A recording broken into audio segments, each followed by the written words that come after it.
Have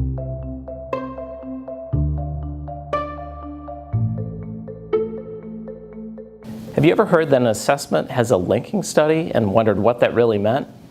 I'm Eric Stickney with Renaissance, and this is your Assess Minute on linking studies. A linking study is an analysis that connects the scores on one test scale with the scores on another test scale. And we can use that information to predict how students will do on a different test later in time. Now, before we talk too much about linking studies, let's think first about why we assess students at all. I think this quote from an assessment textbook sums it up pretty well. As you can see, it's all about making decisions. So consider that at the end of the year, many students have to take a high-stakes test, and this can be a mandated state assessment in reading and math.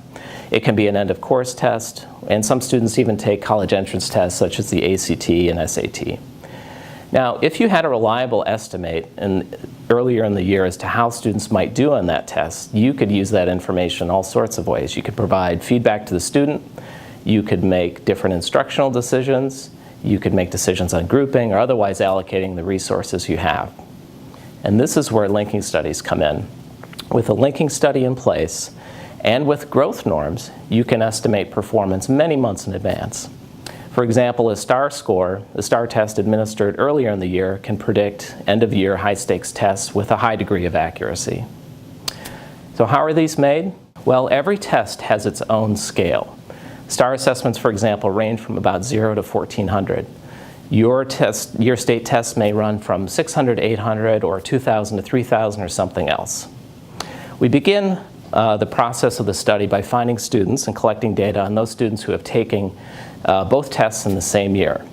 And then we use statistical procedures to align the data and equate the scores.